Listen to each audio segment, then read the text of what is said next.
এখানে আমরা অঙ্ক করতেছি অনুশীলনী 7.1।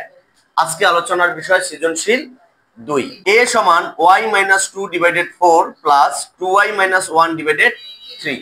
মানে এর পরিবর্তে এটাও লেখা যাবে। কোনটা লেখা যাবে?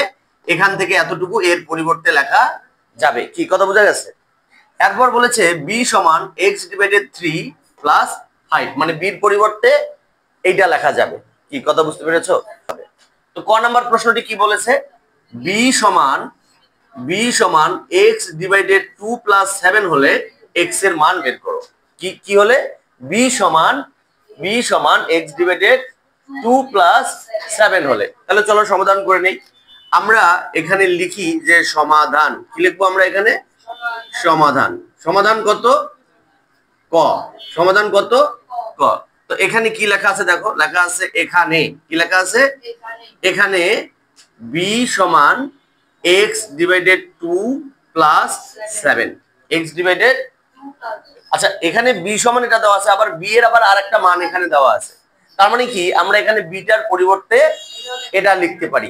তাহলে b টার পরিবর্তে যদি আমরা লিখি, তাহলে আমরা লিখবো কি? বা কেন দেবো? মাঝখানে সমান চিহ্ন রয়েছে। b টার পরিবর্তে আমরা কি লিখবো? x / 3 + 5 সমান x / 2 + 7। কি বুঝছো না বোঝো নাই? কারণ এটা একটা কি হলো বলো? সমীকরণ। এটা একটা কি হলো? সরল সমীকরণ। ঠিক না? এটা কি হলো? সরল সমীকরণ। এখন এই সরল সমীকরণটার কয়টি অংশ থাকে? দুইটি। একটা হলো ডান পাশের অংশ, একটা হলো বাম পাশের অংশ। বাম পাশের অংশে একটি ভগ্নাংশ আসছে, তার সাথে আবার কি আছে? যোগ দিয়া আবার 5 আছে। আবার ডান পাশের অংশে একটি ভগ্নাংশ আছে, যোগ দিয়ে আবার 7 আছে। তাহলে কি করতে হবে? যেহেতু ভগ্নাংশের সাথে কোনো কিছু যোগ আছে, তাহলে ভগ্নাংশের যোগ বিয়োগের কাজ আমাদের আগে করতে হবে। কি কথা বোঝা গেছে? তো যেহেতু ভগ্নাংশের অঙ্ক আছে, ভগ্নাংশের যোগ বিয়োগ করতে হবে, তাহলে ভগ্নাংশের যোগ বিয়োগের প্রথম কাজ কি? লসাগু। তাহলে এই যে বাম পাশের অংশে হর কয়টা আছে? তো একটা। বাম পাশে যেহেতু একটি অঙ্ক, এখানে হর কয়টা? কোনটা? শুধু 3 হর। তাহলে আমরা লিখবো বা 3। আচ্ছা, 3 লেখার পরে লসাগু বের করার পরে নিয়ম কি? হর দ্বারা লসাগুকে ভাগ করতে হয়। এখন 3 দিয়ে যদি আমরা লসাগুকে ভাগ করি, তাহলে কত হয়? 1। 3 দিয়ে 3 রে ভাগ করলে, মনে রাখবা, একই সংখ্যা দিয়ে একই সংখ্যারে ভাগ করলে তার উত্তর 1 হয়। এখন 1 দিয়ে আবার উপরেরটাকে লবকে কি করতে হবে? গুণ করতে হবে। এখন 1 দিয়ে যদি আমরা x এর গুণ করি, তাহলে কত হবে? x এককে x। এখানে কি চিহ্ন? প্লাস। আচ্ছা, এই পাশের কি হর আছে? আছে, কিন্তু একটা হর 1 আছে। তো ওই 1 দিয়ে যদি আমরা 3 রে ভাগ করি, তাহলে কত হয়? 1 দিয়ে 3 রে ভাগ করলে 3 হয়। এখন 3 দিয়ে উপরে 5 কে যদি আমরা গুণ করি, কত হবে? 3 × 5 = 15। এই হইলো 15। কি কথা বোঝা গেছে? এরপর আসো সমান। এই সমানের বাম পাশে হর কয়টা আছে? সরি, সমানের বাম পাশে হর কয়টা আছে? একটা। কত? তাহলে লসাগু তো সেটাই। অনুরূপভাবে 2 দিয়ে 2 রে ভাগ করলে 1। 1 দিয়ে x রে গুণ করলে x এককে x প্লাস এর নিচে কিছু নাই। এটার আবার আরেকটা নিয়ম তোমরা মনে রাখতে পারো। যেমন এটা বললাম যে এর নিচে হর 1, তোমরা আবার ওই হরটর বাদ দিতে পারো। বাদ দিয়ে লসাগুকে পূর্ণ সংখ্যাকে সরাসরি গুণ দিতে পারো। তাহলে 7 দুগুণা কত? 7 দুগুণা হলো 14। এবার আমরা যখন ভগ্নাংশের ভাগ গুণ করে ফেললাম, তখন আমাদের দেখতে হবে ওই রাশিটার মধ্যে যোগ বিয়োগের কাজ করা যায় কিনা। যেমন x + 15 মানে 15। তা x + 15 এটা কি যোগ করা যায়? যায় না। কেন যায় না?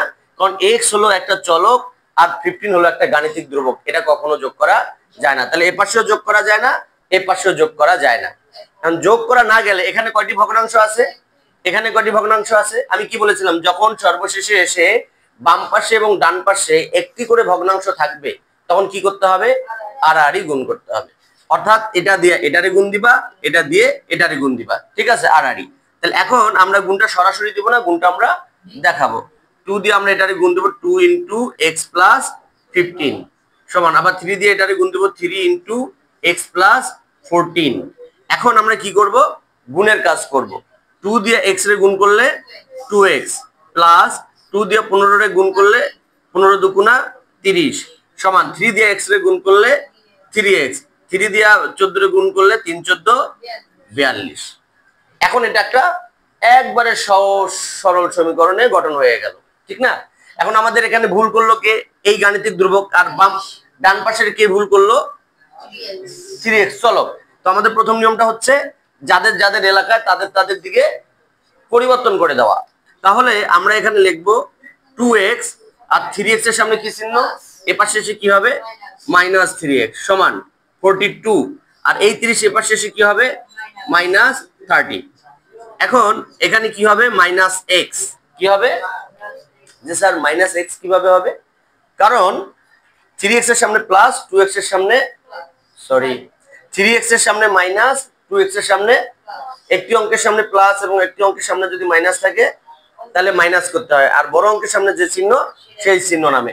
তাহলে 3x এর সামনে বড় মাইনাস, 3x টা বড়, এই কারণে এখানে কি হয়েছে? মাইনাস হয়েছে। আর এই জায়গায় দেখো সমান 42 30, 42 বড় 30 ছোট, একটা সামনে প্লাস একটা সামনে মাইনাস। এখন যদি আমরা বিয়োগ করি তাহলে কত হবে? 42 এর থেকে যদি 30 বাদ দেই কত হবে? 12 হবে। বড় অঙ্ক 42 এর সামনে প্লাস চিহ্ন রয়েছে, প্লাস এখানে নামবে না। আচ্ছা, এখন কি উত্তরটা হয়েছে? না, হয় নাই। কেন? এই সমীকরণটা এখনো অসম্পূর্ণ রয়েছে। যখন কোন চলকের সামনে মাইনাস চিহ্ন থাকবে তখন সেটা সমীকরণেই থাকবে, তখন সেটা কি থাকবে? সমীকরণেই থাকবে। তখন এই মাইনাসটা কি হবে? এ পাশে শুধু চলে আসবে। সুতরাং x সমান -12। এখানে কৌশল হিসাবে একটা জিনিস তোমরা মনে রাখতে পারো যে যখন কোন চলকের সামনে ঋণাত্মক হবে অর্থাৎ মাইনাস থাকবে তখন উত্তরটা হবে না। কৌশল হিসাবে মনে রাখতে হবে মাইনাসটা সমানের ডান পাশে চলে যাবে। কি কথা বুঝতে পারছো? তাহলে এটা যখন আমরা অ্যান্সার লিখবো তখন কি লিখবো? যে নির্ণয়ে সমাধান -12, অথবা নির্ণয় মান, যেহেতু বলছে x এর মান, তাহলে লিখবো নির্ণয় মান 12। কি বুঝতে পারছো না? পারো নাই? এগুলো এইরকম অঙ্ক আগে করা হয়েছে না হয় নাই? বইয়ে করা হয়েছে। সৃজনশীল মানে বাহিরের কিছু না, তোমার বইয়ের ভিতরেই এবং নিয়মের ভিতরেই, এর বাহিরে সৃজনশীল নয়। কি বুঝতে পেরেছো প্রিয় শিক্ষার্থী? এখন আমরা কত নাম্বার প্রশ্নের সমাধান করব? খ নাম্বার প্রশ্নের সমাধান করে ফেলবো। খ নাম্বার প্রশ্নটা কি বলেছে?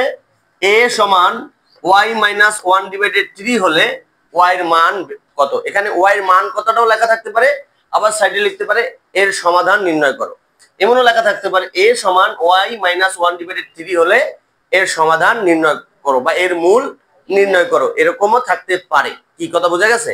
তো এখন a সমান এখানে কি দেওয়া আছে? y-1/y। আবার উপরেও একটা এর মান দেওয়া আছে, দেখো a সমান y-2/4 প্লাস 2y-1/3। তাহলে a সমান কটা দেওয়া আছে? দুইটা। তাহলে তোমরা এখানে লিখতে পারো যে এখানে লিখতে পারো যে a সমান y-1/3। এখন a সমান আবার উপরে একটা দেওয়া আছে, তাহলে এখানে a টা পরিবর্তন করে কি করতে হবে? এই উপরেরটা বসাতে হবে। তাহলে আমরা লিখবো বা y-2/4 প্লাস আবার 2y-1/3 সমান y-1/3। কি কথা বুঝতে পারছো? এটা হইলো এখানে, আর a মানে হয়তো এই যে উপরে যেটা দেওয়া আছে সেটা আবার এখানে বসাই দিলাম। কি বুঝছো না বুঝো নাই? এইরকমও পরীক্ষায় সৃজনশীল আসতে পারে। অনেকে বলতে পারে যে স্যার এরকম তো অঙ্ক করি নাই, এর জন্য গত ক্লাসে তোমাদের একটা সৃজনশীল বুঝিয়ে দিয়েছি, আজকে এই সৃজনশীলটা বুঝিয়ে দিচ্ছি। এই সৃজনশীল বোঝানোর পরে এই অধ্যায়ের অঙ্কগুলো স্টপ থাকবে। বাম পাশে কয়টি ভগ্নাংশ? দুইটি। এটা একটা ভগ্নাংশ, এটা একটা ভগ্নাংশ, মাঝখানে কি চিহ্ন?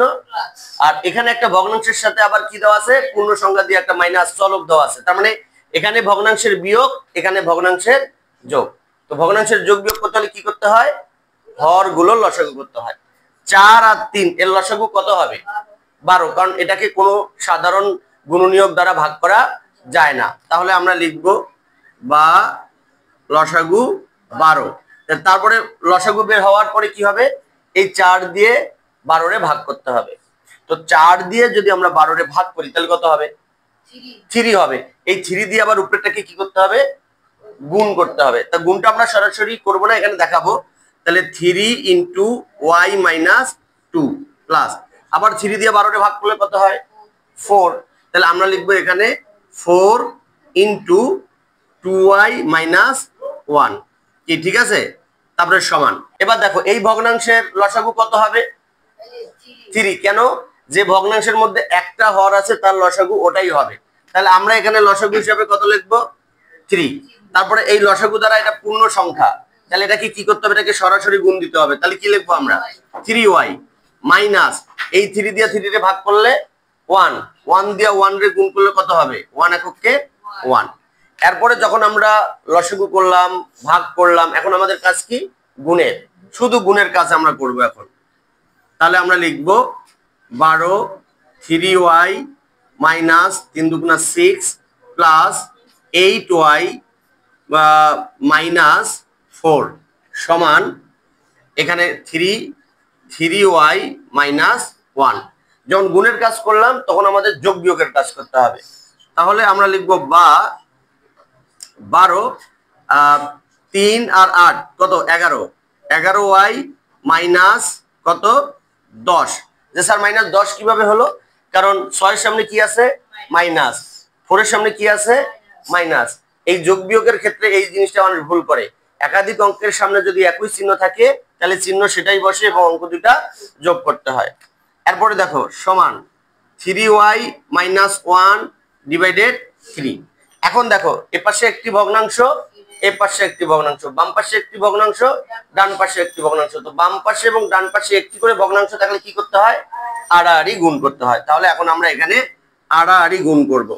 এটা দিয়ে এটারে গুণ দেবো, এটা দিয়ে এটারে গুণ দেবো, অথবা এটা দিয়ে এটারে গুণ দেবো, এটা দিয়ে এটারে গুণ দেবো। এটা দিয়ে যদি আমরা এটারে গুণ দেই তাহলে 12 ইন্টু 3y মাইনাস 1, তারপরে সমান, এবার এটা দিয়ে যদি এটারে গুণ দেই তাহলে 3 ইন্টু 11y মাইনাস 10। কি কথা বুঝতে পারছো? এখন আমাদের কি করতে হবে, গুণের কাজ করতে হবে। আমাদের জায়গা নাই, আমরা এইদিকে করি। তাহলে আমরা এখানে লিখি বা 12 দিয়ে 3y রে গুণ করলে কত হয়, 3 12 36y, তারপরে প্লাসে মাইনাসে মাইনাস, 12 দিয়ে 1 রে গুণ করলে 12 এককে 12 সমান 3 দিয়ে এটারে গুণ করলে 33y, আবার মাইনাস 3 10 30। এবার তো খুব সহজ, যে যার দিকে তার দিকে পাঠাতে হবে। তাহলে আমরা যদি এখন এটা লিখি বা 36y মাইনাস 33y সমান মাইনাস 30 প্লাস 12, তাহলে আমরা কি লিখবো, বা 3y কিউআই 3y সমান মাইনাস কত 18, মাইনাস কত 18, কারণ 30 এর থেকে 12 বাদ দিলে কত হয়, আর বড় অঙ্ক 30, 30 এর সামনে মাইনাস আছে এর জন্য মাইনাস। এরপরে আমরা কি করব, বা y সমান মাইনাস 18 ডিভাইডেড কত 3। এখন যদি আমরা ভাগ করি তাহলে y সমান কত হবে, মাইনাস 6। তাহলে y এর মানটা কত হবে, মাইনাস 6। কি কথা বুঝছো না বুঝো নাই, কিরে বুঝছো? তাহলে এখন আমরা কি লিখতে পারি, নির্ণয়ে y এর মান মাইনাস 6। কি বুঝতে পেরেছো? আশা করি বুঝতে পেরেছো, কারণ এই ধরনের অঙ্ক আরো আগে অনেক করানো হয়েছে।